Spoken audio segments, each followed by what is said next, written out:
పాకిస్తాన్ అంటే అమెరికా అధ్యక్షుడు ట్రంప్ పడి చస్తున్నారంటే అతిశయోక్తి కాదు. లేకపోతే అసలు ఇతర దేశాలు కాదు, సొంత దేశంలోనే ఓ నియంతగా జిహాదీగా పిలిచే పాక్ ఆర్మీ చీఫ్ ఆసిమ్ మునీర్తో వైట్ హౌస్లో డిన్నర్ తీసుకుంటారా?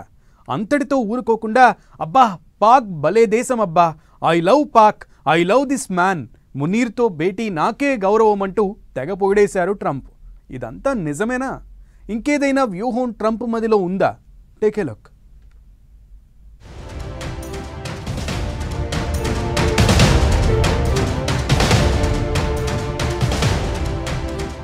పాక్ అంటే పడి చస్తోన్న ట్రంప్,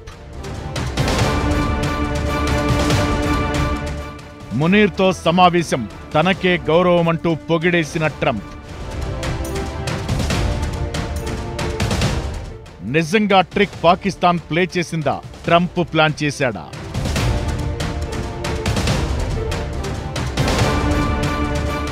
ఎవరి వలలో ఎవరు పడ్డారు?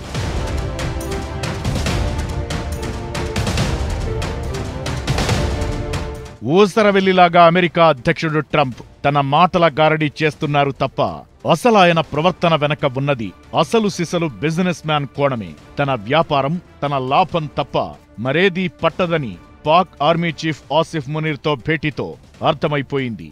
లేకపోతే పాకిస్తాన్లోనే ఆసిఫ్ మునీర్ని జిహాదీ అని, నియంత అని వ్యతిరేకిస్తుంటే ఈయన మాత్రం I love Pak, lovable person Munir అంటూ పొగడటంలో అర్థమేంటి? మరోవైపు ఆపరేషన్ సింధూర్తో చావు దెబ్బతిని బెక్కచచ్చిపోయిన పాకిస్తాన్ తనకు అగ్రరాజ్యం అండాదండా దొరికాయని మురిసిపోవచ్చు. కాని అసలు నిజం వేరు. ట్రంప్ ఏం చేసినా ప్రతిదానికి లెక్క ఉంటుంది, లెక్కే ఉంటుంది. ట్రంప్ కొడుకులకు పాకిస్తాన్ ప్రభుత్వంలోని క్రిప్టో కౌన్సిల్తో కలిసి తమ వరల్డ్ లిబర్టీ ఫైనాన్షియల్తో డీల్ చేసుకున్నారు. ఈ డీల్ కింద పాకిస్తాన్లో block chain, bit coin mining, data సెంటర్ల ఏర్పాటు ట్రంప్ కొడుకులు ఏర్పాటు చేస్తారు. ఇవి పైకి ఇన్వెస్ట్మెంట్లలా కనిపిస్తున్నా దాంతో ట్రంప్ ఫ్యామిలీ బిజినెస్ కే లాభం.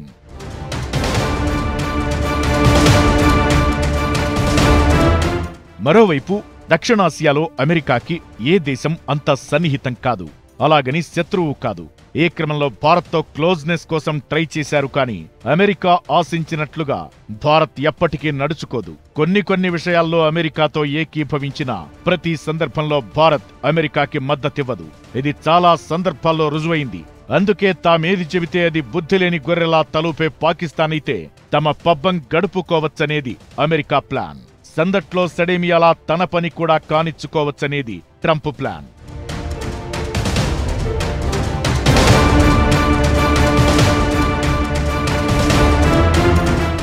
మరోటి, పాకిస్తాన్లో ఖనిజ సంపద కావాల్సినంత ఉంది. దాన్ని తవ్వుకునే స్తోమత పాక్కి లేదు. తాంబేరు, బంగారం, లిథియం వంటి ఖనిజాలు కావలసినంత ఉన్నా, అన్నీ ఉన్న అల్లుడి నోట్లో శని ఉన్నట్లుగా ఆ దేశపు పాలసీలు, పాలసీ మేకర్ల నిర్వాకం ఎప్పుడూ కుట్రలపైనే తప్ప సొంతంగా ఆర్థిక వ్యవస్థని మెరుగుపరచడంపై లేదు. అందుకే రేర్ ఎర్త్ మెటల్స్, అరుదైన లోహాలపై ప్రపంచ దేశాల్లో అవసరాలు పెరుగుతున్నాయి. ఈ క్రమంలోనే పాకిస్తాన్ను తమ గుప్పెట్లో పెట్టుకుని ఈ ఖనిజాలను కూడా అమెరికా తరలించుకుపోవచ్చు.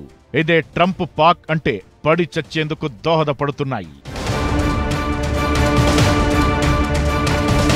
ఈ కారణాలే కాకుండా ఇరాన్పై దాడి చేయాలంటే ఆ పక్కనున్న పాకిస్తాన్ సాయం చాలా అవసరం. అమెరికా నేడో రేపో ఇరాన్పై యుద్ధానికి సన్నద్ధమైపోయింది. ఈ నేపథ్యంలో ఆ దేశంతో అత్యధికంగా 909 కిలోమీటర్ల సరిహద్దును పంచుకుంటున్న పాక్ సహకారం అవసరం.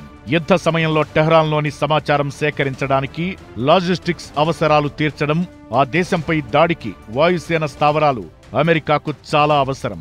ఇప్పటికే ఇస్లామాబాద్కు చెందిన నూర్ఖాన్ ఎయిర్ బేస్ వంటి వాటిని అమెరికా అనధికారికంగా వాడుకుంటోందనే టాక్ ఉండనే ఉంది. ఈ నేపథ్యంలోనే పాకిస్తాన్ ట్రంప్కి ఫేవరెట్ కంట్రీ అయిపోయింది. ఈ అభిమానం మరో లాదెన్ పుట్టే వరకు కొనసాగుతుందనడంలో సందేహమే లేదు.